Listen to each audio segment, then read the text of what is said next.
ஞாயிற்றுக்கிழமை ஆனால் கோயம்பேடு மார்க்கெட்டில் காய்கறி பிச்சை எடுக்கணும். பிள்ளைங்க மட்டும் கிடையாது, அங்கே நான் வார்டனா போனேன், நானும் பிச்சை தான் எடுக்கணும். ஆசிரமத்துலேருந்து வர்றோம், காய்கறி போடுங்க காய்கறி போடுங்க காய்கறி போடுங்க அப்படின்னு. அந்த காய்கறியை வாங்கியாவது நல்லா சமைச்சு போடுவாங்களா? கிடையவே கிடையாது. பாபாவுக்கு மட்டும் நல்ல விதவிதமாக காலையில் பொங்கல் அது இதுன்னு வைப்பாங்க. குழந்தைங்க சாப்பாடை அள்ளிட்டு போய் நான் அந்த பாபா அந்த சிலை வச்சுருப்பாங்க அந்த டைனிங் ஹாலில், அந்த பாபாவுக்கு அள்ளி வாயில் திணிச்சு விட்டேன். நீங்கள் மட்டும் என்ன விதவிதமாக சாப்பிட்றீங்க, ஒரு நாள் குழந்தைங்க சாப்பாடை சாப்பிடுங்க அப்படின்னு சொல்லி காக்காவுக்கு சாப்பாடு வைக்காமல் ஞாயிற்றுக்கிழமை வந்து பார்த்தீங்கன்னா உப்புமா போடுவாங்க. பசியில் அந்த சனி ஞாயிறு தான் எங்களுக்கு காலையில் உணவு. அந்த உணவு வந்து உப்புமா வந்து அமிர்தம் மாதிரி அப்படியே உருண்டை பிடிச்சி அப்படி கிடக்கும். அதை சாப்பிட்றதுக்கு அப்படியே பரபரன்னு இருப்போம். அதை நான் காக்காவுக்கு சாப்பிடாம வைக்காமல் நான் சாப்பிட்டுட்டேன். அதுக்கு எனக்கு எப்படி அடி விழுந்தது தெரியுங்களா? டைனிங் டேபிள் அந்த காலை உடைச்சு விடுறப்ப வந்து பார்த்தீங்க அப்படின்னா அந்த ஹோமில் வந்து ஆஃபீஸில் நான் வேலை பார்ப்பேன், அட்மிஷன்லாம் போடுவேன். அப்போ வந்து டெத் ஆகிட்டாங்கன்னா நீங்களே அடக்கம் பண்ணிக்கிறீங்களா இல்லை நாங்கள் பண்ணலாமா அப்படின்றப்ப மனச்சாட்சியே இல்லாமல் பசங்க சொல்லிட்டு போவாங்க, நீங்களே அடக்கம் பண்ணிடுங்க. ஏன் அப்படின்னா அந்த அம்மாட்ட இருந்த சொத்து சுகம் எல்லாம் எழுதி வாங்கியாச்சு. ஏன் அந்த லாஸ்ட் பண்ணக்கூடிய காரியங்கள் கூட பண்ணக்கூடாதா? காரில் வருவீங்கன்னு பார்த்தேன், ஆட்டோவில் வந்திருக்கீங்க, கார் இல்லையா? சரி, இதை வீடியோ எடுத்து அப்படியே போடுவீங்கல்ல, உங்களுக்கு எவ்வளோ வருமானம் வரும் அப்படின்னு என்னை கொஸ்டின் கேட்குறாங்க. எங்கள் கூட செல்ஃபி எடுத்தீங்கன்னா அதை அப்படியே போடுவீங்களா, எப்படி போடுவீங்க அப்படின்றது இன்னைக்கு வந்து இது வந்து எனக்கு ஒரு எடுத்துக்காட்டுக்கு அவங்க என்னை கூப்பிட்டு அசிங்கப்படுத்தின மாதிரி இருந்தது. எங்களுக்கெல்லாம் உதவி பண்ணுறீங்களே, இந்த பல்ல கட்டக்கூடாதா? கீழக்கரை கார்த்தி. இந்த கார்த்தியோட மறுபக்கம் என்ன? கார்த்தி யார்? அவருடைய சொந்த ஊர் எது அப்படிங்கிற கொஞ்சம் தெளிவாக சொல்கிறீங்களா? வணக்கம், நான் தான் கீழக்கரை கார்த்தி. என்னுடைய வாழ்க்கை வரலாறு சொல்லணும் அப்படின்னா சொல்லிகிட்டே போகணும், ஆனால் அதை குறுக்கி நான் சொல்கிறேன். என்னுடைய பேர் வந்து பார்த்தீங்க அப்படின்னா கீழக்கரை கார்த்தி. நான் படித்து வளர்ந்தது எல்லாமே ஒரு அநாத ஆசிரமத்தில் தான் படித்து வளர்ந்தேன். திருப்பூரில் ஒரு ஹோம், அந்த ஹோம் பேர் நான் சொல்ல விரும்பலை, ஓகேங்களா? அது ரன் ஆகிட்டுருக்கு, அதனால் அங்கே தான் படித்து வளர்ந்தேன். எனக்கு ஒரு தங்கச்சி இருக்காங்க. எனக்கு விவரம் தெரிஞ்சதெல்லாம் அந்த ஹோமில் தான். எனக்கு வந்து அப்பா அம்மா இருந்தாங்களா, அம்மா இருந்தாங்களா, எனக்கு கூட பிறந்தவங்க வேறு யாராவது இருந்தாங்களா அப்படின்றதெல்லாம் எனக்கு அவர் சொல்லி தான் எனக்கு தெரியும். என் கூட இருந்தது ஒரே ஒரு தங்கச்சி மட்டும். எங்கள் அப்பா வந்து எப்படி அந்த ஹோமில் என்னை கொண்டு வந்து விட்டார் அப்படின்னா, எங்களுடைய சொந்த ஊர் வந்து பார்த்திங்கன்னா இங்கே மதுரை மாவட்டம். அதில் வந்து பார்த்திங்க அப்படின்னா கொடிக்குளம்ன்ற ஒரு கிராமம் தான் எங்களுடைய ஊர். எங்கள் அம்மா வந்து சிறு வயதிலே இறந்துட்டாங்க. பிழைப்பு தேடி நாங்கள் திருப்பூருக்கு வர்றோம். அப்போ எங்கள் அப்பா வந்து தள்ளு வண்டியில் வச்சு பழம் வச்சு விற்பாங்க. அந்த தள்ளு வண்டிக்கு கீழே சாக்கு கட்டி அதில் தான் நானும் என் தங்கச்சியும் வந்து படுத்திருப்போம். நாங்கள் சாப்பிட்ற நேரம் அந்த நைட்டு மட்டும்தான். வியாபாரம் முடித்து எங்கள் அப்பா கொண்டு போய் ஹோட்டலில் வாங்கி கொடுப்பாங்க. அந்த வண்டியில் தான் எங்கள் வாழ்க்கை ஓடிட்டு இருந்தது. அப்போ திருப்பூரில் ஒரு ஹோமை பார்த்து தான் எங்கள் அப்பா கொண்டு வந்து எங்களை விட்டுருக்காங்க. விட்டுட்டு வந்து பார்க்க வந்திருக்காங்க. அதெல்லாம் எனக்கு சின்ன வயசு, அதெல்லாம் ஞாபகம் இல்லை. அதுக்கப்புறம் எங்கள் அப்பா உயிரோடு இருந்தாரா இல்லையா அப்படின்றதே எங்களுக்கு தெரியலை. அங்கேருந்து தான் என்னுடைய வாழ்க்கை வந்து கொடுமையான வாழ்க்கை ஆரம்பித்த காலம் ஆசிரமத்திலிருந்து. எங்கள் அப்பா கூட இருந்திருந்தா கூட, செத்து மடிஞ்சிருந்தா கூட நிம்மதியாக இருந்திருக்குன்றத நான் யோசிக்கிறேன். எங்களுடைய கொடுமையான வாழ்க்கை ஆரம்பித்தது அங்கேருந்து தான். அதாவது ஆசிரமம் இன்னைக்கு வந்து அநாத ஆசிரமங்கள் நடத்துகிறாங்க அப்படின்னா ஜே ஆக்ட் நிறைய ரூல்ஸ். இன்னைக்கு வந்து ஒரு ஹோம் ஸ்டார்ட் பண்ணணும் அப்படின்னா நிறைய ரூல்ஸ். அப்போது கிட்டத்தட்ட 1994 நான் பிறந்திருக்கேன். 95, 96, 97 ஜே ஆக்ட்ன்ற ஒரு ரூல்ஸே கிடையாது. நீ யார் வேணாலும் ஹோம் ஓப்பன் பண்ணலாம். நீங்கள் கூட ஒரு ஹோம் ஓப்பன் பண்ணி பெண் குழந்தைங்களும் ஆண் குழந்தைங்களும் ஒன்றா வைக்கலாம், எப்படி வேணாலும் நினச்ச நேரத்தில் க்ளோஸ் பண்ணிக்கலாம் அப்படின்ற காலங்கள் அப்போ இருந்தது. அதுக்கப்புறம் தான் அந்த ஜே ஆக்ட் ரூல்ஸ் எல்லாம் வந்தது. அந்த ரூல்ஸ் இல்லாத காலத்தில் நாங்கள் பட்ட கொடுமைகள் கொஞ்சம் நஞ்சமே இல்லை. எங்களை படைத்த பிரம்மன் இறைவன் ஒருத்தன் இருந்திருந்தாருன்னா இவங்களை ஏண்டா படைச்சோம் அப்படின்ற அளவுக்கு அவர் கண்ணீர் விட்டுருப்பார். அந்த அளவுக்கு எங்களுக்கு வந்து கொடுமை நடந்தது. நானும் என் தங்கச்சியும் போனப்போ அது ஆசிரமமாக இல்லை, ஒரு டியூஷன் சென்டராக இருந்தது. நாங்கள் போய் அங்கே ஜாயின் பண்ணுறோம். எங்களை வச்சு தான் ஆசிரமங்கள் ஆரம்பிச்சது. அப்போ வந்து பார்த்தீங்க அப்படின்னா ஆரம்பித்தோன்னே வந்து ஒரு 10 குழந்தைகளை சேர்க்குறாங்க. சேர்த்து என்ன பண்ணுறாங்க அப்படின்னா ரன்னிங் ஆகுது. விடிய காலையில் 3 மணிக்கு எந்திரிப்போம். 3 மணிக்கு எந்திரிச்சு தூரமாக இருந்து நாங்கள் தண்ணி சமந்துட்டு கொண்டு வந்து ஊற்றணும். காலையில் எங்களுக்கு சாப்பாடுன்றது கிடையவே கிடையாது. மதியம் சத்துணவில் சாப்பிடுவோம். நான் படித்தது வந்து அம்மாபாளையத்தில் 8th வரையும் நான் படித்தேன். 9th வந்து திருப்பூர்லேயே பெரியாய்பாளையத்தில் ஒரு ஸ்கூல் இருக்குது, சரிங்க, திருவள்ளுவர் அரசு மேல்நிலைப்பள்ளி. அங்கே தான் படித்தேன். கொடுமைகள் தாங்கவே முடியல. டோனரை வச்சு அடிக்க வைப்பாங்க. நம்ம தப்பு பண்ணிட்டோம் அப்படின்னா நம்மளுக்கு உதவி பண்ண வர்றாங்க பாருங்க, டோனர், நெருங்கின டோனர் இருப்பாங்க, அந்த டோனரை வச்செல்லாம் என்னை அடிக்க வச்சிருக்கிறாங்க. அந்த அளவுக்கு நான் அடி வாங்கியிருக்கேன். நான் காக்காவுக்கு இந்துக்கள் ஹோம்ல வந்து பார்த்தீங்க அப்படின்னா மேக்சிமம் வந்து இந்த பித்ருக்களுக்கெல்லாம் சாப்பாடு காலையில் வைப்போம் பார்த்தீங்களா, அந்த காக்காவுக்கு சாப்பாடு வைக்காம ஞாயிற்றுக்கிழமை வந்து பார்த்தீங்கன்னா உப்புமா போடுவாங்க. பசியில் அந்த சனி ஞாயிறு தான் எங்களுக்கு காலையில் உணவு. அந்த உணவு வந்து உப்புமா வந்து அமிர்தம் மாதிரி அப்படியே உருண்டை பிடிச்சி அப்படி கிடக்கும். அதை சாப்பிட்றதுக்கு அப்படி பரபரன்னு இருப்போம். அதை நான் காக்காவுக்கு சாப்பிடாம வைக்காம நான் சாப்பிட்டுட்டேன். அதுக்கு எனக்கு எப்படி அடி விழுந்தது தெரியுங்களா? டைனிங் டேபிள் அந்த காலை உடைச்சு என்னை அடிச்சாங்க. அந்த உப்புமாவை ஒரு 15 குழந்தைங்க சாப்பிட்ற உப்புமாவை ஏன் தட்டில் போட்டு தின்றா எச்சக்கலை நாயே தின்னு அப்படின்றத என்னைய சொல்லி வந்து அடிச்சாங்க. அந்த இதில் இன்னும் எனக்கு நினைவுகள் அப்படியே இருக்கு. அப்புறம் அந்த உக்கட்டாசனன்றது இப்படி போடணும், அது போட வச்சாங்க. அந்த அளவுக்கு ஒரு நாள் முழுவதும் அந்த கொடுமைகளை நம்ம அனுபவிக்கணும். அந்த கொடுமையெல்லாம் அனுபவிச்சேன். இனி நம்ம வாழக்கூடாது அப்படின்றக்காக இதே 9th படிக்கிறப்ப திருவள்ளுவர் அரசு மேல்நிலை பள்ளியில நான் அரளி விதையை அரைச்சு குடிச்சேன். இனி நம்ம வாழ்க்கை நம்ம வாழக்கூடாது அப்படின்னு. ஆனா என்னுடைய பாருங்க, கெட்ட நேரமா நல்ல நேரமான்னு சொல்றது தெரியல, காப்பாத்திட்டாங்க. காப்பாத்தி பாருங்க, இங்க சாகலான்னு நினைச்சேன், அங்க போய் டோனரை வச்சு நீ சாகுறியா, அரளி விதை குடிக்கிறியா, ஏன்டா நாயே, எச்சக்கலை நாயே, உனக்கு தேனு மாதிரி இனிக்கிற மருந்து நாங்கள் ஊத்துறோம்னு சொல்லி என்னை அடிச்சு கொடுமைப்படுத்தினாங்க. அப்புறம் நான் என்ன பண்ணேன் அப்படின்னா, அந்த ஹோமை விட்டு நான் வந்துட்டேன். அந்த ஹோமை விட்டு வந்து நேர வந்து ஊட்டி போனேன். ஊட்டி கூடலூரில் வந்து ஜாயின் பண்ணுறதுக்காக போனேன். அங்கே தமிழ் மீடியம், மலையாளம் மீடியம் இருக்குது, இங்கிலீஷ் மீடியம், 3 மீடியமே இருக்குது. அவங்க என்ன சொன்னாங்க அப்படின்னா, இங்கே வந்து படிக்க வேண்டாம், இது வந்து நீ திருப்பி உங்களுடைய ஊருக்கு போகணும்னா தூரம் அப்படின்றதுனால அவங்களே என்ன பண்ணாங்க அப்படின்னா, பிரியா மிஸ் இன்னமும் இருக்காங்க, ஊட்டியில் அரசு மேல்நிலை பள்ளியில் இருக்காங்க. அவங்க என் வாழ்க்கையில் 10th படிக்கிறேன். அப்போ வந்து அந்த ஸ்கூலில் அவங்க அட்மிஷன் போட்டு என்னை சேர்த்து ஒரு கவர்மெண்ட் ஹாஸ்டலில் தங்க வச்சு என்னை வந்து நல்லா பார்த்துக்கிட்டாங்க. 11th 12th இங்கிலீஷில் நான் ரொம்ப கஷ்டப்படுவேன். ஆனால் என்னை வந்து இந்த 12th வரையே பாஸ் பண்ண வச்சு இங்கே அதுக்கப்புறம் வந்து பார்த்தீங்க அப்படின்னா காலேஜ் வந்து இதில் படிக்க வச்சாங்க. எங்கேயே நம்ம கோயம்புத்தூரில் தமிழ் கல்லூரின்னு ஒரு கல்லூரி இருக்குது, அங்கே படிக்க வச்சாங்க. படித்தேன், நல்லா வந்தேன். திருப்பியும் அதுதான் சொல்லுவாங்களே, தொட்டா அதோடையே போகும் அப்படின்னு. படித்து முடித்தோன்னே ஒரு ஹோமுக்கு சர்வீஸ் பண்ணலாம் அப்படின்னு திருப்பியும் வந்தேன். அந்த ஹோமு தான் வந்து பார்த்தீங்கன்னா நம்ம சென்னை பல்லாவரம் பொலிச்சலூரில் இருக்க பாபா குருகுலம்னு சொல்லிட்டு ஒரு குருகுலம். இங்கே தான் வேதனை அப்படின்னா, கொடுமைன்னு கோயிலுக்கு போனால் அங்கே தாண்டமாடுது பாபா குருகுலத்தில் சாமின்ற பேரில் வச்சுக்கிட்டு அங்கே பண்ணுன்னு அட்டூழியம் இருக்கே. ஞாயிற்றுக்கிழமை ஆனால் கோயம்பேடு மார்க்கெட்டில் காய்கறி பிச்சை எடுக்கணும். பிள்ளைங்க மட்டும் கிடையாது, அங்கே நான் வார்டனா போனேன், நானும் பிச்சை தான் எடுக்கணும். ஆசிரமத்திலேருந்து வர்றோம், காய்கறி போடுங்க அப்படின்னு. அந்த காய்கறியை வாங்கியாவது நல்லா சமைச்சு போடுவாங்களா? கிடையவே கிடையாது. புழு சாப்பாடு அரிசிலாம் ரொம்ப காலமான சாப்பாடை தான், அந்த அரிசியை தான் செஞ்சு போடுவாங்க. டோனர்கள் யாராவது ஸ்பான்சர் பண்ணாங்கன்னா அன்னைக்கு நல்ல சாப்பாடாக இருக்கும். ஒரு நாள் சத்தியமான நடந்த உண்மை, பாபாவுக்கு மட்டும் நல்ல விதவிதமாக காலையில் பொங்கல் அது இதுன்னு வைப்பாங்க. குழந்தைங்க சாப்பாடை அள்ளிட்டு போய் நான் அந்த பாபா அந்த சிலை வச்சுருப்பாங்க அந்த டைனிங் ஹாலில், அந்த பாபாவுக்கு அள்ளி வாயில் திணிச்சு விட்டேன். நீங்கள் மட்டும் என்ன விதவிதமாக சாப்பிட்றீங்க, ஒரு நாள் குழந்தைங்க சாப்பாடை சாப்பிடுங்க அப்படின்னு சொல்லிட்டு. நான் திணிச்ச நேரமோ என்னமோ தெரியல, கடவுள் கந்திருந்துட்டாரான்னு தெரியல, அந்த ஹோமுக்கு ப்ராப்ளம் மேலே ப்ராப்ளம் வந்து அந்த ஹோமையே இழுத்து மூடிட்டாங்க. இத்தனைக்கும் அந்த ஹோம் வந்து இலீகலாக நடந்தது, எந்த ஒரு சர்டிஃபிகேட்டும் இல்லை. எப்படி நடந்திருக்கும்? இவ்வளோ பெரிய மீடியா வளர்ந்த காலத்திலேயே அப்படிப்பட்ட ஒரு ஹோம் நடந்திருக்குது. என்ன எல்லாம் வந்து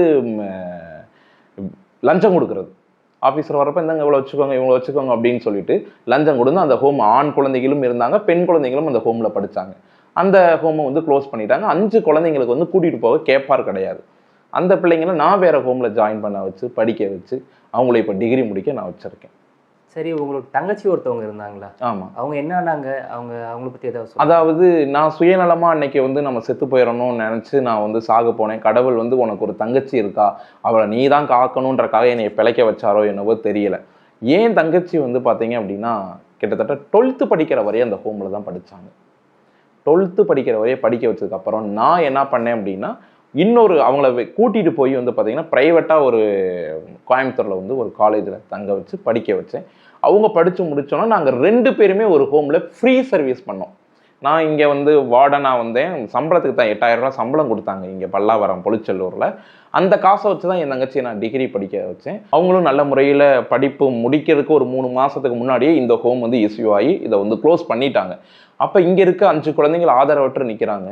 அப்போ அந்த 5 குழந்தைகளையுமே நான் கையில் பிடிச்சிட்டு நான் வந்து ஒரு ப்ரைவேட் ஹோமில் வந்து கோயம்புத்தூரில் வந்து வேலைக்கு ஜாயின் பண்ணேன். அந்த குழந்தைங்களை அங்கேயும் படிக்க வச்சுட்டு நானும் வேலை பார்த்தேன்.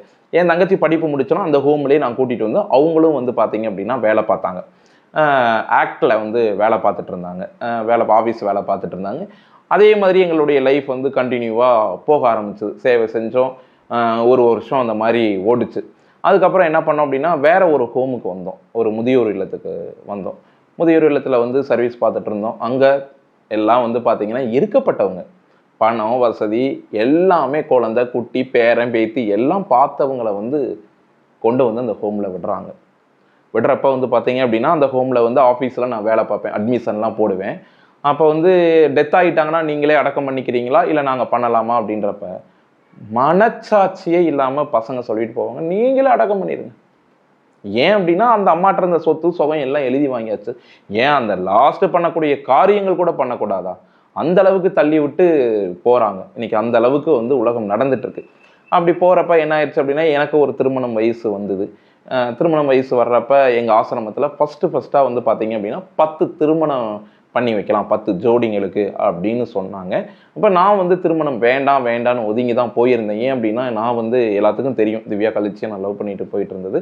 அப்போ எங்கள் சுவாமிஜி என்ன பண்ணாங்கன்னா என் மனசை மாற்றி வேண்டாம், கிடைக்காத ஒரு பொருளுக்கு ஆசைப்பட்டு காத்துட்டு இருக்கிறது வேஸ்ட்டு அப்படின்னு சொல்லி என்னைய வந்து பேசி அதை பண்ணி இதை பண்ணி என்ன பண்ணிட்டாங்க அப்படின்னா கல்யாணம் பண்ணி வச்சிட்டாங்க. 10 ஜோடிக்கு திருமணங்கள் பண்ணி வச்சாச்சு. அதுக்கப்புறம் அப்பையும் எங்களுடைய ஆசிரமம் எங்களுடைய வாழ்க்கை அங்கே தான் ஆரம்பித்து போயிட்டே இருந்தது. நடந்த கொடுமைகள்லாம் அனுபவிக்க முடியல. நானும் என்ன பண்ணிட்டேன் அப்படின்னா இது போதும் அப்படின்னு சொல்லி ஹோமை விட்டு நான் வெளியில் வந்துட்டேன். வெளியில் வந்ததுமே எனக்கு வந்து இந்த உலகம் வந்து ரொம்ப புதுசாக இருந்தது. ஒரு கூட்டுக்குள்ளே இருந்து வாழ்ந்து பழகி வெளியில் வந்தது எனக்கு புதுசாக இருந்தது. மக்கள்கிட்ட பழக முடியலை, என்ன ஏதுன்னு பண்ண முடியல. ஒன்றா சேர்றதுக்கே மனசு வந்து குறுன்னு இருந்தது. அதெல்லாம் தாண்டி இப்போ வந்து என்னுடைய லைஃப் வந்து போயிட்டுருக்கு. நானும் ஒரு ஹோம் வந்து நடத்திட்டு இருக்கேன். அப்போ நான் முதியோர் இல்லத்தில் வேலை பார்க்குறப்ப அட்மிஷன் போடுவேன். அட்மிஷன்ற போடுறப்ப மற்ற நேரத்தில் முதியோர்லாம் சாப்பிட்டுட்டு நல்லா ரெஸ்ட் எடுப்பாங்க. யாராவது உருன்னு சோகமாக இருந்தாங்க அப்படின்னா யாரையுமே அப்படி தனிமையில் ஹோமை பொறுத்தளவு முதியோராக இருக்கட்டும் குழந்தைகளாக இருக்கட்டும் அவங்கள தனிமையில் விடக்கூடாது. அந்த குழந்தை தனிமையில் 10 குழந்தைங்க விளையாடுறாங்க அப்படின்னா இந்த குழந்தை மட்டும் தனியாக இருக்குது அப்படின்னா அந்த குழந்தையை தனிமையில் விடக்கூடாது. நம்ம போய் பேசணும், அந்த குழந்தைய போய் மற்றவங்களோட விளையாட வைக்கணும். இல்லை அப்படின்னா அவங்கக்கிட்ட என்ன கஷ்டம் அப்படின்றத நம்ம வந்து பேசி தெரிஞ்சுக்கணும். அப்படி முதியோர்கள் வந்து ஒரு முதியோர் ஒரு அம்மா வந்து தனிமையில் தான் உட்காந்துருந்தாங்க. அப்போ நான் கேட்டேன், ஏமா அப்படி சோகமாக உட்காந்துருக்கிறீங்க, மற்றவங்களோடையே பேசுங்க, இல்லைன்னா டிவி போய் பாருங்க அப்படின்னு. இனி பார்க்குறதுக்கு என்ன, பார்க்கக்கூடாதெல்லாம் பார்த்துட்டு வந்தேனே, என்னம்மா அப்படி நடந்ததுன்னு கேட்குறப்ப ஒவ்வொருத்தவங்க ஒரு ஸ்டோரி சொல்கிறப்ப மனித பிறவியே நம்ம எடுக்கக்கூடாது அப்படின்றதெல்லாம் தோணும். அந்த அம்மா பேர் வந்து பூங்காவனம், சரிங்களா? அந்த அம்மா வந்து நல்ல வசதியாக இருந்தவங்க. அவங்க கணவர் இறந்துட்டாரு. கணவன் இறந்ததுக்கப்புறம் பையன் வந்து 3 பசங்க அவங்களுக்கு. 3 பசங்க இந்த அம்மாட்ட வந்து இருக்கிற சொத்து பத்து எல்லாமே பேங்க் பேலன்ஸ் எல்லாமே எழுதி வாங்கிட்டாங்க. இத்தனைக்கும் அந்த பூங்காவனம்ன்றவங்க கவர்மெண்ட் டீச்சர், அந்த காலத்து டீச்சர். அவங்க வந்து 8th வரையவோ என்னமோ 10th வரையவோ படிச்சிருந்தாங்க. இப்பயும் அவங்களுக்கு பென்ஷன் பணம் 60,000 ரூபா வந்துட்டு இருக்கு. எனக்கு நல்லா அவங்க பேசின வார்த்தைகள்லாம் ஒழிச்சிட்டு இருக்கு. என் குழந்தைகளை சீராட்டி பால் ஊட்டி அப்படி நான் வளர்த்தேன். ஆனால் என் குழந்தைங்க இன்னைக்கு எல்லாத்துட்டையும் எழுதி வாங்கிட்டு என்னை கொண்டு வந்து விட்டுட்டாங்க. கொண்டு வந்து விட்டது கூட நான் பெருசாக வந்து நினைக்கல. அடக்கம் பண்ணுறது கூட நீங்களே பண்ணிக்கங்கன்னு சொல்லிட்டு போனது தான் எனக்கு வந்து இன்னமும் மன வருத்தமாக இருக்குது. இந்த குழந்தைங்களை ஏன் நம்ம வளர்த்தோம் அப்படின்ற அளவுக்கு வந்து இருந்துச்சு அப்படின்றதெல்லாம் அவங்க சொன்னாங்க. அது எனக்குள்ள வந்து என்னடா மக்கள் வந்து இப்படி இருக்காங்களே, மனிதர்கள் ஒரு பணத்துக்காக இது பண்ணிட்டு இருக்காங்களே. இன்னொன்று சொல்கிறேன், லாஸ்ட்டு என்னதான் கோடியாக நம்ம சம்பாதிச்சாலும் ₹1 கூட எடுத்துகிட்டு போகிறதில்ல. அது ஏன் மக்களுக்கு புரிய மாட்டேங்கிறதுன்றது தெரியல. இன்னைக்கு உன் அம்மாவை நீ கொண்டு வந்து விட்டுட்ட, நாளைக்கு உன் பையனோ பொண்ணோ அதே இதை செய்ய மாட்டாங்க அப்படின்றது என்ன நிச்சயம்? அதை ஏன் யோசிக்க மாட்டேங்கிறாங்கன்றதான் எனக்கு தெரியல. சரி, எனக்குள்ள ஒரு தூங்குறப்ப ஒரு யோசனை, பணம் இருக்குது, இவங்ககிட்ட எழுதி வாங்கினாங்க, இவங்களை கொண்டு வந்து விட்டுட்டாங்க. பணமே இல்லாதவங்க அவங்க அம்மா அப்பாவை எங்கே கொண்டு போய் விடுவாங்க, அவங்க அம்மாவை எங்கே கொண்டு போய் இவங்க தள்ளுவாங்க அப்படின்றதெல்லாம் ஒரு யோசனை எனக்குள்ளே இருந்தது. அப்போ நான் என்ன பண்ணேன் அப்படின்னா, சரி நம்மளே ஒரு ஹோம் நம்ம வந்து ஸ்டார்ட் பண்ணுவோம். நம்ம லைஃப்பில் எவ்வளவோ கஷ்டம், கொடுமை, அடி புடி, சோத்துக்கு இல்லாமல் கேட்காத வார்த்தைகள்லாம் நம்ம வாங்கினோம். அது இல்லாமல் நம்ம இந்த குழந்தைக்கு தாய்க்கு தாயா, தகப்பனுக்கு தகப்பனா இருந்து ஒரு ஹோம் ஸ்டார்ட் பண்ணுவோம் அப்படின்னு சொல்லிட்டு நானும் வந்து ஸ்டார்ட் பண்ணினேன். நல்ல விதமாக நல்லபடியாக 33 குழந்தைகளோட நல்லபடியாக ரன் பண்ணிட்டு தான் நானும் போனேன். இந்த காலத்தில் என்ன பண்ணுனாலும் லஞ்சம்ன்றது கொடுக்கணும். நானும் லஞ்சமெல்லாம் கொடுத்தேன், இல்லைன்னுலாம் சொல்லவே இல்லை. யாரும் இதை பார்த்துட்டு வந்து கேட்டாலும் நான் ப்ரூஃபோட வச்சுருக்கேன். நானும் கொடுத்தேன், லஞ்சங்கள் கொடுத்தேன். ஹோமை நல்லபடியாக ரன் பண்ணிட்டு தான், அது வந்து கவர்மெண்ட் அப்ரூவலான ஹோம் தான் நடத்திட்டு நல்லபடியாக நடத்தி போயிட்டு இருக்கப்ப எல்லாத்துக்கும் புயல் அடிக்கிற மாதிரி எனக்கு ஒரு புயல் அடிச்சுது. அது எனக்கு மட்டும் இல்லை, உலக மக்களுக்கு இந்த கொரோனான்ற புயல் பயங்கரமாக தாக்குச்சு. அப்போ என்ன நடந்தது அப்படின்னா, புயல் அடித்தாலும் பரவாயில்ல, டோனர்கள் வந்து எங்களுக்கு நல்லா சப்போர்ட்டாக இருந்தாங்க. எல்லாமே பொருளாக இருக்கட்டும், அரிசியாக இருக்கட்டும், எல்லாமே கொடுத்துட்டு தான் இருந்தாங்க. பக்கத்தில் எங்களுக்கு முதியோர் இல்லம், ஹோம் அது டோனர் யாரும் உள்ளே வரக்கூடாது அப்படின்லாம் சொல்லிட்டாங்க. அது போக நாளடைவில் என்ன ஆயிடுச்சு அப்படின்னா, எல்லா மக்கள் நினச்சிட்டு இருக்காங்க அநாத ஆசிரமம்னா அம்மா அப்பா இல்லாத குழந்தைகள், முதியோர் அப்படின்னா அப்புறம் அவங்கெல்லாம் எப்படி வந்திருப்பாங்க? யாராவது கைவிட்டப்பட்டதுனால தானே வந்தாங்க. அனாதை அப்படின்னா அந்த குழந்தை திடீர்னு பூமிக்குள்ள இருந்து பொத்துட்டு வந்துருச்சா அப்படின்றதெல்லாம் கிடையாது. எல்லா ஹோம்லையும் இருக்கிறவங்க வந்து பார்த்தீங்க அப்படின்னா அப்பா அம்மா இருந்தும் அந்த குழந்தைகளை வந்து கொண்டு வந்து விட்டுருப்பாங்க. இல்லை அப்படின்னா சிங்கிள் பேரண்ட்ஸ். நாளைக்கு ஒரு கவர்மெண்ட் ரூல்ஸ் படி ஒரு பண்டிகை, ஒரு தீபாவளி, பொங்கல் வருதுன்னா அந்த குழந்தைகளை வந்து என்ன பண்ணணும் அப்படின்னா அவங்க பேரண்ட்ஸோட அமுச்சு வைக்கணும். ஆனால் சில ஹோம்ல எல்லாம் நடக்கிறது இல்லை. சில ஹோம்ல நடக்கிறது இல்லை. அவங்களுக்கு டொனேஷன் நல்லா வரணும், அவங்களுக்கு வந்து டோனர் வந்து குழந்தைங்களை பார்க்கத்தானே ஆசைப்படுவாங்க. அந்த நேரத்தில் எல்லா குழந்தைங்களும் அமுச்சு விட்டுட்டோம்னா என்ன பண்றது? அதனால அனுப்ப மாட்டாங்க. தீபாவளி பொங்கல்னா அனுப்ப மாட்டாங்க. அவங்களுக்கு நல்ல வருமானம் வரன்றக்காக அந்த குழந்தைங்களை வச்சிருப்பாங்க. நான் என்ன பண்ணேன் அப்படின்னா, நல்ல நாளாக இருக்கட்டும், அவங்க அழைக்கிறாங்களா அன்னைக்கு நம்ம அனுப்பிடணும் அப்படின்றது, அதெல்லாம் நல்லபடியாக நல்லா போயிட்டு இருந்தது. கொரோனா காலங்கள்லையும் நல்லபடியாக தான் போயிட்டு இருந்தது. எல்லாம் ஒரு பிஸ்னஸ் மைண்டு மாதிரி தானே. இன்னைக்கு இங்கே ஒரு ஹோம் இருக்குது அப்படின்னா 1 கிலோமீட்டர் தள்ளி இன்னொரு ஹோம் இருக்குது அப்படின்னா எங்களுக்குள்ள போட்டி பொறாமை இருக்கும். போட்டி பொறாமைனா சேவை மனப்பான்மையில் போட்டி பொறாமை இல்லை, பணம். எனக்கு வர்ற டோனர் அங்கே வந்துட்டான், உனக்கு வர்ற டோனர் அங்கே வந்துட்டான், இவனுக்கு போல டொனேஷன் கொட்டுது, எப்படியாவது முடிக்கணும் அப்படின்னு சொல்லிட்டு ஏதாவது ஒன்று பண்ணி என்னையும் வந்து ஹோம் வந்து இழுத்து மூடுற அளவுக்கு வச்சாங்க. அதுவும் இல்லாமல் கொரோனா காலத்தில் எல்லாத்துலேயுமே க்ளோஸ் பண்ணணும், நாங்களும் க்ளோஸ் பண்ணிட்டோம். அதை மீண்டும் எடுத்து ரன் பண்ணணும் அப்படின்ற சமயத்தில் சேவைனா வெறுத்தே போச்சு. ஷோ, சேவைனா யாருக்கும் பண்ணக்கூடாது. இன்னைக்கு சேவை பண்ணுறதுலையே வந்து பொறாமை வருது. நம்மளை என்னடா நம்மள்கிட்ட மைனஸ் இருக்கும் அதை வச்சு நம்மளை தாக்கணும் அப்படின்றதெல்லாம் பண்ணிட்டு இருக்காங்க. இப்போ உள்ள சூழ்நிலையில் சேவை பண்ணுறதுக்கே விருப்பமே வர மாட்டேங்குது. அந்த அளவுக்கு எல்லாம் பண்ணி வச்சுட்டாங்க. இப்போ நீங்கள் ரீசெண்டாக வீடியோவில் நிறைய பேருக்கு உதவி பண்ணிட்டு இருக்கீங்களா? ஆமாம், அதை பற்றி சொல்லுங்கள். அதாவது இப்போ நான் வந்து நிறைய பேருக்கு வந்து இந்த சோசியல் மீடியா மூலம் நான் ஹெல்ப் பண்ணிட்டு இருக்கேன். அது ஏன் நான் அப்படி பண்ணேன் அப்படின்னா, நான் காதலிச்ச அந்த திவ்யா கலைச்சியை காதலிச்ச காலங்களில் வந்து அவளுக்கு பர்த்டே அப்படின்னா நாங்கள் ஏதாவது ஒரு ஹோமுக்கு போய் சாப்பாடெல்லாம் கொடுப்போம். அதனால் அவளுக்கு பர்த்டே வந்தப்போ இதுவுமே நான் விளையாட்டுக்காக ஆரம்பித்தது. பர்த்டே சார்பாக நமக்கு திவ்யா கலைச்சி சார்பாக யாருக்காவது கொடுப்போன்றது, அதுவே எனக்கு உணர்வுபூர்வமாக மீண்டும் அந்த சேவை மனப்பான்மை, சரி திருப்பி நம்ம பண்ணுவோம் அப்படின்றது. இப்போ யாராவது கமெண்ட்டில் ரொம்ப கஷ்டப்படுறவங்க இருக்காங்க அப்படின்னா, இப்போ ஒரு அக்கா திருச்சியில், அந்த அக்கா வந்து பார்த்தீங்க அப்படின்னா அவங்க குழந்தை வந்து பிறந்ததுலேருந்தே ஹேண்டிகேப்டு. அவங்களுக்கு 30,000 ரூபாய் நான் போய் கேஷ் கொடுத்துட்டு வந்தேன். 20,000 ரூபாய். அதுக்கப்புறம் வந்து பார்த்தீங்க அப்படின்னா கோயம்புத்தூரில் அவங்களுக்கு நான் உதவி பண்ணேன். கேன்சர் பேஷண்ட்டு என்கிட்ட என்ன உதவி, அதாவது உதவி கேட்பவர்கள் வந்து பார்த்தீங்க அப்படின்னா நம்ம பார்த்தாவே தெரியும், இவங்க உண்மையாகவே கஷ்டப்படுறாங்க, இவங்களுக்கு நம்ம பண்ணணும் அப்படின்றத நினச்சேன் அப்படின்னா கட்டாயம். இப்போ கூட நான் இப்போ திருநெல்வேலியில் இன்னும் ஒரு 2 நாளைக்கு அப்புறம் நான் போய் உதவி பண்ண போகிறேன். அந்த குழந்தையும் வந்து உடல் ஊனமுற்ற ஒரு குழந்தை தான். அப்படியும் இருக்காங்க. இன்னொன்று, இப்போ மக்களோடைய எதிர்பார்ப்பு என்ன தெரியுங்களா ஆயிடுச்சு? நீங்கள் என்கிட்ட உதவி கேட்குறீங்க அப்படின்னா நான் வந்து ரொம்ப ரிச்சாக இருக்கணும், அழகாக இருக்கணும், காரில் தான் போகணும். இதே ஒரு லேடி, அந்த விமலா அது பேர், அந்த பொம்பளை, அவளுக்கெல்லாம் மரியாதை இருக்காது. அரிசி இல்லை எங்கள் வீட்டில், அரிசி வாங்கி கொடுங்கன்னு கொண்டுட்டு போய் வாசலில் என்னை நிற்க வச்சு, காரில் வருவீங்கன்னு பார்த்தேன், ஆட்டோவில் வந்திருக்கீங்க, கார் இல்லையா, சரி இதை வீடியோ எடுத்து அப்படியே போடுவீங்கல்ல, உங்களுக்கு எவ்வளோ வருமானம் வரும் அப்படின்னு என்னை கொஸ்டின் கேட்குறாங்க. எங்கள் கூட செல்ஃபி எடுத்தீங்கன்னா அதை அப்படியே போடுவீங்களா, எப்படி போடுவீங்க அப்படின்றது. இன்னைக்கு வந்து இது வந்து எனக்கு ஒரு எடுத்துக்காட்டுக்கு அவங்க என்னை கூப்பிட்டு அசிங்கப்படுத்தின மாதிரி இருந்தது. எங்களுக்கெல்லாம் உதவி பண்ணுறீங்களே, இந்த பல்ல கட்டக்கூடாதா, அது காசு இல்லையா, உதவி பண்ணுறதை கட் பண்ணி நீங்கள் பல்லு கட்டிக்கலாம்ல அப்படின்றதெல்லாம் இன்னைக்கு வந்து மக்களுடைய மனநிலை. உதவி செய்பவன் அழகாக இருக்கணும், வசதியாக இருக்கணும், காரில் போகணும் அப்படின்னா மட்டும்தான் முழுமையாக நம்மகிட்ட உதவிகளை வந்து வாங்குற நிலைமைக்கு இருக்காங்க. இது என் லைஃப்பில் இப்போ ஒரு 10-15 நாளைக்கு முன்னாடி நடந்த ஒரு விஷயம். இது எனக்கு வந்து ரொம்ப மன உளைச்சலையும் கொடுத்துச்சு.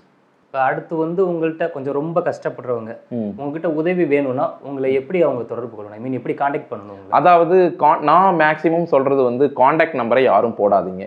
போட்டால் அதை வந்து மிஸ்யூஸ் பண்ணுவாங்க. அது லேடிஸாக இருக்கட்டும், பாய்ஸாக இருக்கட்டும், யாராக இருந்தாலும் அதை வந்து மிஸ்யூஸ் பண்ணிடுறாங்க. நான் என்னென்னா என்னுடைய ஒரிஜினல் ஐடி இது, வீடியோ போடுற ஐடி இது.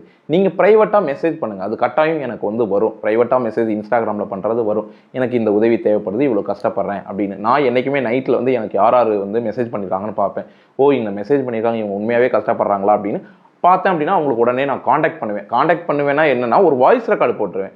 ஓகேம்மா, நீங்கள் எங்கே இருக்கிறீங்க, உங்கள் அட்ரஸ் சொல்லுங்கள், நான் நேரில் வந்து உதவி பண்ணுறேன் அப்படின்னு. இன்ன வரைக்கும் நேரில் வந்து தான் நான் உதவி பண்ணுவேன். இன்னொன்று சொல்கிறேங்க, அழுத்தம் திருத்தமாக சொல்கிறேன். ஒரு சிலர் வந்து நினைப்பாங்க, ஐயோ இவங்ககிட்ட உதவி நம்ம வாங்குறோம், இவங்க வீடியோ போடுவாங்க, நம்ம சொந்த பந்தம்லாம் நம்மளை கேவலமாக நினைப்பாங்களே. நினைக்கிற மக்கள் 50% பேர் இருக்காங்க. அவங்களுக்கு சொல்கிறது தான், உதவி பண்ணுறேன், உங்களுக்கு வீடியோ எடுக்க விருப்பம் இல்லைன்னா வேண்டாம், நான் செய்கிறது சேவை தான். உங்களுக்கு வந்து நான் வீடியோவில் போட்டு அதில் நான் பாப்புலர் ஆகணுன்ற மனப்பான்மை எனக்கு கிடையாது. இதையும் நான் வீடியோவில் சொல்லிகிட்டே தான் இருப்பேன். நீங்கள் வீடியோவுக்கு வரணுன்ற அவசியமே கிடையாது. இல்லை நீங்கள் வாங்க, உங்கள் முகத்தை தெரியாத அளவுக்கு நாங்கள் பண்ணிடுறோம் அப்படின்றதையும் நான் வற்புறுத்த மாட்டேன். வரலையாம்மா பரவாயில்ல, இந்தங்க வச்சுக்கோங்க, நல்லா இருங்க, என்ன உதவி தேவைப்பட்டாலும் எனக்கு வந்து மெசேஜ் பண்ணுங்கள் அப்படின்னு தான் சொல்லிட்டு வருவேனே தவிர யார்கிட்டையும் என்னுடைய காண்டாக்ட் நம்பரை கொடுக்க மாட்டேன். இதை ஏன் நான் இந்த பதிவை நான் போடுறேன் அப்படின்னு கேட்டிங்க அப்படின்னா, காண்டாக்ட் நம்பர் வேண்டான்னு ஏன் சொல்கிறேன் அப்படின்னா, சில பேர் வந்து நான் கார்த்தி பேசுகிறேன் அப்படின்னு சொல்லிட்டு மிஸ்யூஸ் பண்ணிடுறாங்க. கார்த்தி பேசுகிறேன், உங்களுக்கு உதவி வேணுமா, இப்போ உங்களுக்கு வந்து ஒரு 50,000 வேணும் அப்படின்னா எங்களுக்கு 5,000 ரூபாய் ஜிஎஸ்டி கட்டணும், பணத்தை அனுப்புங்க அப்படின்னு. பாவப்பட்ட மக்கள் என்ன பண்ணுவாங்க, ஓ நம்மளுக்கு 50,000 கிடைக்குது, நம்ம ஒரு 5,000 கடனை வாங்கி கூட அனுப்புவோம் அப்படின்னு இந்த படிக்காதவர்கள் வந்து என்ன பண்ணிடுறாங்க, ஏமாந்து அனுப்பிடுறாங்க. இது ஒரு 3 பேருக்கு வந்து அந்த மாதிரி நடந்திருக்கு, ஏமாத்திருக்கிறாங்க. அதனால தான் நான் வந்து இதை சொல்கிறது. இப்போ நீங்கள் வந்து டைரெக்டாக என்கிட்ட பேசணும்னா இன்ஸ்டாகிராமில் மெசேஜ் பண்ணால் நான் டைரெக்டாக நானே பேசுவேன். காண்டாக்ட் நம்பரில் கார்த்தின்னு நான் பேசவே மாட்டேன். அது என்னுடைய அகராதியிலேயே கிடையாது. நீங்கள் இன்ஸ்டாகிராமில் பேசினா நான் இன்ஸ்டாகிராமில், அதுவும் என்னுடைய ஒரிஜினல் ஐடியில் மட்டும்தான். ஃபேக் ஐடி, இப்போ கண்டாரொலி கார்த்தி அப்படின்ற ஃபேக் ஐடியில் நான் பேச மாட்டேனே தவிர என்னுடைய ஒரிஜினல் ஐடியில் மட்டும்தான் நான் பேசுவேன். இதை எப்படி பேசுவேன் அப்படின்னு நீங்கள் கேட்டிங்க அப்படின்னா, இன்ஸ்டாகிராமில் நீங்கள் எனக்கு வந்து மெசேஜ் பண்ணுறீங்க அப்படின்னா அந்த மெசேஜுக்கு நான் ரிப்ளை பண்ணுவேன். இப்போ பாதிச்சிருக்கான் ஒரு பையன், அந்த பையன் வந்து சேலம் தான், அந்த பையன் பாவம் ஒரு 8th வரை தான் அந்த பையன் படிச்சிருக்கிறான். ஹெல்மெட்டு கேட்டு இந்த மாதிரி கார்த்தி பேசுகிறேன்னு சொல்லி அந்த பையன்கிட்ட 2,000 ரூபாய் பணம் வாங்கி அந்த பையனை ஏமாற்றிட்டாங்க. அந்த பையன் என்கிட்ட வந்து கமெண்ட்டில் ஒரு வீடியோ போட்டப்ப ஒரு 10 வரியில் கமெண்ட் பண்ணியிருந்தான், நீங்கள் பொய் சொல்கிறீங்க, நீங்கள் நல்லாவே இருக்க மாட்டீங்க, என் 2,000 ரூபாயில் நீங்கள் ஏமாற்றிட்டீங்க அப்படின்னு.